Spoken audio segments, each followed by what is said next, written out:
ज्ञानोबराय म्हणतात हे बोलणं नाही राहत, हे अमृत होतं. किती गोड ओवी आहे. साच आणि मवाळ, मितुले आणि रसाळ, शब्द जैसे कल्लोळ अमृताचे महाराज. असं बोलावं, असं बोलावं. आपल्या बोलण्यानं सगळं जग आपलं व्हावं महाराज. हा झालं का नाही जग महाराज. मेरे प्यारे देशवासी हो, बाया और बहनों, इस साल अपने देश को आजादी मिलने के बाद बराबर 75 साल हो गए हैं.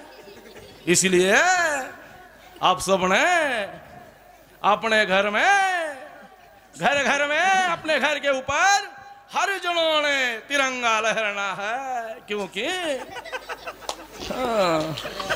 महाराज दोनच शब्दांनी अख्खा जग पागल केलं महाराज नरेंद्र मोदीनं महाराज. आणि त्याच नरेंद्र मोदीनं अरे जगात अशक्यप्राय असणारी गोष्ट, ज्या गोष्टीची आपण गेली शतक वाट पाहत होतो महाराज, ते रामाचं मंदिर बनाएंगे मंदिर, बन गया है मंदिर, बन गया है मंदिर. सब तुम्हारी राम प्राण से प्यारा है, प्राण से प्यारा है. बनाया है मंदिर, बन गया है मंदिर, बन गया है मंदिर, बन गया है मंदिर. सपना ये पूरा मन में गाना, हर हर को हम हार करेंगे, देखेगा ये जमाना. हम तेरे प्यारे ऐसा बन गया है मंदिर, बन गया है मंदिर. सब तुम्हारी राम प्राण से प्यारा है, प्राण से प्यारा है. अवधपुरी का राम बन गया है मंदिर, बन गया है मंदिर. प्रभू रामचंद्र भगवान की जय. ऐका, अशक्यप्राय गोष्ट असणारी शतकानं शतक झाले, परंतु राम मंदिर अयोध्यामध्ये बनत नव्हतं महाराज. हे राम मंदिर उद्ध्वस्त केलं होतं त्या काळातल्या लोकांना.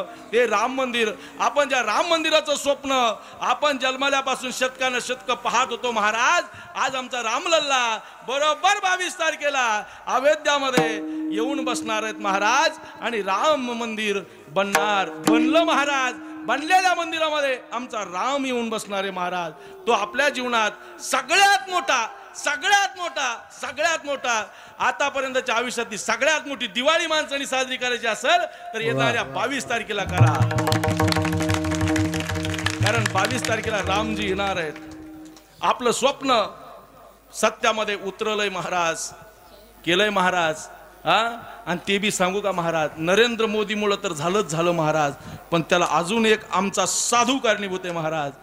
यदा कदाचित उत्तर प्रदेशचे मुख्यमंत्री नरेंद्र मोदीच्या नंतर आपला उत्तर प्रदेशचे मुख्यमंत्री यदा कदाचित योगी आदित्यनाथ झाले नसते, अरे आमचे साधू जर मुख्यमंत्री झाले नसते तर अजून बऱ्याच काळ आपल्याला ती वाट पाहावी लागली असती. पण आज आमच्या योगी आदित्यनाथनं अरे एक भगव्या कपड्यावाला वस्त्रधारी माणूस भारतात या उत्तर प्रदेशचा मुख्यमंत्री झाला तर आज राम मंदिर आहे महाराज. जर या देशाचे सूत्रच जर भगव्याच्या हातात गेले, क्या बात है. काही नाही होणार महाराज, काही नाही होणार महाराज, काही होऊ शकतं. अरे रामराज्य रामराज्य रामराज्य म्हणजे तरी काय महाराज, तेच रामराज्य 22 तारखेला येणार आहे महाराज. त्या 22 तारखेचं स्वागत, त्या 22 तारखेचा दिवस आपल्या जीवनामध्ये सगळ्यात महत्वाचा दिवस राहणार आहे. जगाच्या पाठीवर ज्यावेळेस ही डिक्शनरी जे वर्ल्ड बुक लिहिलं जाणार आहे त्यामध्ये 22 तारीख 22/1/2024 हा दिवस सुवर्ण अक्षरानं लिहिल्या जाणार आहे. ते राम मंदिर आपलं होणार आहे. म्हणून 22 तारखेला रामरायाचं आपण सगळ्यांनी जोरात स्वागत करायचं महाराज.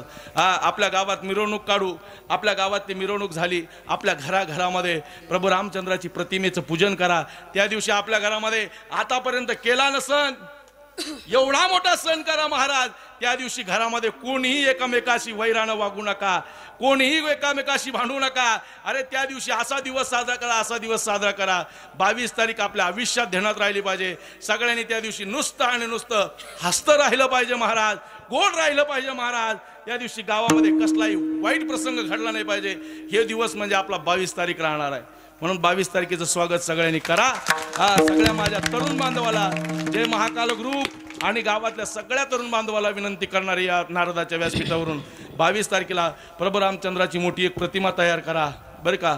आणि त्या प्रतिमाची मिरवणूक आपण आपल्या महाकाला नगरीमध्ये करायची. पण आता भानगड अशी झाली, 22ला ती मिरवणूक आहे आणि 20ला चलो मुंबई आहे. हा पण चला, काही मुंबईला जाणार आहेत पण काही गावात राहणार आहेत.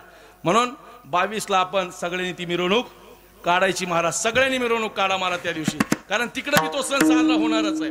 22ला सगळ्यांनी आपल्या घराघरामध्ये रामरायाचं पूजन करा अशी सर्वांना विनंती करतो महाराज. आणि वेची ते वचन जेणे राहे समाधान. तुका म्हणे फार थोडा तरी परोपकार. लई मोठा उपकार करता नाही आला तर नका करू महाराज, पण थोडा तरी उपकार करा महाराज. कारण उपकारा करता आपण इथं आलो, उपकार केला पाहिजे. म्हणून सगळ्याला विनंती करतो की आपण थोडा तरी परोपकार करा. झालं माझं कीर्तन. मला तुम्ही कीर्तनाची संधी दिली त्याबद्दल मी सदैव महाकाळा गावाच्या ऋणी राहील. आणि जाता जाता एक